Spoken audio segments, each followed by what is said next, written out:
In this lesson, we're going to move away from the traditional arguments for the existence of God, the things that we've been doing in the last few lessons, and come back to an issue that we talked about earlier on when we explored very briefly the problem of evil. And what we're going to do in this video is specifically talk about the different Christian responses to the problem of evil, and this refers specifically to Christian theodicy. Now, in this lesson, we're going to look at a number of Christian theodicies. We're going to talk about what the Christian responses are to the problem of evil, why the problem of evil presents quite a unique challenge to Christianity and Abrahamic religions more generally compared to other religions. And we'll also talk about some biblical evidence as well that we can use to try and justify the Christian beliefs in different theodicies. And we'll also introduce what a theodicy even is. So a theodicy, effectively, in simple terms, is an attempt to justify God in spite of the existence of evil and suffering.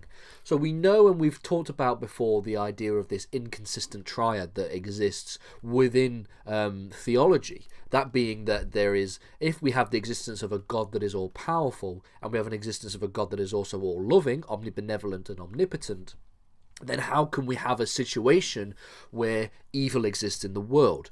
And that's the inconsistent triad. We have evil that exists in the world. Most people would argue this to be the case. So if God was omnipotent, okay, he would have the power to be able to deal with it. If he was all loving, he would have the desire, he would have the motivation to want to deal with the evil and suffering that exists because they're they're all loving effectively, they're omnibenevolent. So therefore, why does evil still exist? Either evil doesn't exist, or either the God is not omnipotent, or they're not omnibenevolent, or they don't exist at all. These are the different things that relate to the inconsistent triad. And a theodicy is an attempt to accept this triad, to accept that a God can be omnipotent, omnibenevolent, and that evil can exist as well, but explain why, how we can justify this situation that we have. Ultimately, those who hold a religion or a belief in an omnibenevolent God has to reconcile the existence of evil and suffering in the world. Now, this video we're going to focus specifically on Christian responses to the problem of evil. Now, there are other church doctrinal responses as well that we're going to examine in later lessons, specifically talking about people such as Augustine and Irenaeus. But this lesson we're going to talk almost entirely about the biblical evidence that exists to try and justify the problem of evil.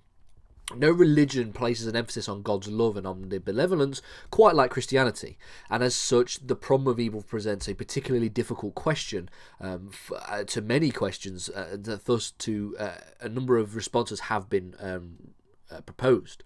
So it presents a specifically difficult problem for Christians due to the emphasis that Christianity places on God's love and omnibenevolence. Many Christians argue that evil exists because of the work of some devil or Satan or something. And this is known as the dualist approach or dualist Christianity. And Christian dualism suggests that there is power of evil in the world as well as the power of good. And the power of evil gets its source from the devil or Satan or Lucifer, whatever we are particularly reading at the time. And obviously the power of good comes from God. And so they exist, these two powers that they almost exist in the world almost dialectically, in conflict with each other, two opposing forces. And in terms of biblical evidence, there's quite a little bit we can talk about. There is some suggestion in the Bible that this good versus evil power struggle exists. We can talk about some Old Testament examples, such as the story of Job, where it tells us that the devil appears as a personal power that is subordinate to God but exists as his own force. So we have this separate existence, this separate evil existence. We're going to halt our understanding of the Old Testament a little bit because we're going to focus more on the Old Testament when we look at Jewish responses to the problem of evil in a separate lesson. So, for the most part, the concept of Christian dualism is much more prevalent in the New Testament. And we can find some biblical sources. So, for example, Matthew 4, 1-3 states that, Then Jesus was led by the Spirit into the desert to be tempted by the devil. After fasting 40 days and 40 nights, he was hungry. The tempter came to him and said, If you are the Son of God, tell these stones to become bread. Now, this is an example of the devil existing okay, and existing as a power to tempt Jesus in after the 40 days and 40 nights of fasting. So we have an example here of this good versus evil dichotomy that exists, this power struggle that exists.